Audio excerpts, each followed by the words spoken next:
একটা সার্কাসের দেশ বাংলাদেশ কইলে তো কবেন হাদি সাহেবের মুখ খারাপ। এত যদি সামনের বছর তুন ওয়াজ শুরু করে আমি আশ্চর্য হইতাম না। এদেশে পুলিশ গিয়া কন্ডা ওয়াজের মঞ্চে যাই কোরআন তালাওয়াত কুদ্দুর করছে সুন্দর লাগছে উমায়াতের হুজুর বানা লাগছে তখন পুলিশের ড্রেস কার্ড দিয়ে ওয়াজ করে। তারপরে আন্দাই গিয়া গান গাগে ভিক্ষা করেন কথা কর সুন্দর কণ্ঠ হাতে অনুবাস করে। এতেও ওয়াজ করা শুরু করলে আমি আশ্চর্য হইতাম না। আজ যে 2 দিন ধরে কঠিন নাটক চলে যে সে একটা মেয়েরে বলছে যে ওর না ঠিক করে ফেললে বলছে তোর কী কেমন লাগছে মনে। আচ্ছা যাক, তারপরে বালা দিক একার ব্যাগে কর বালা দিক, মোটেও এটা বালা দিক না।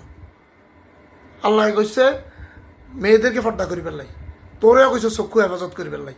তুই কীর্তি মানুষের মিহিমিরা নরি, তুই তোর ফর্দা না করবি, তুই হিতির ফর্দালেও কিচ্ছু টেনশন করি। আল্লাহ কইছে তোর চোখের ফর্দা করি তুই হিয়ানো ওস নাই। আচ্ছা যাক, হে পর্যন্ত ঠিক ছিল, অনেকে প্রতিবাদ করে বার করি ফেললাই। তারপর দেখলাম যে সাক্ষাৎকারদের কয়েছে আমি কিছু লানা ভাবেলাই আর তো কইন তোমার এটা বড় বড় একটার নাম ধরি তো বাস ইয়ার অত্যন্ত এদের সমালোচনা চলে। এখন এদের কিছু লোকে কিছু বিপ্লবী ভাই মাথাতে ফাঁকরি বান্ধা আধা হাগল হুজুগে কিছু আছে না লগে দিকে হারেছে এগুন এদের বাইর করছে। বাইর করানটাও ভালো লাগছে।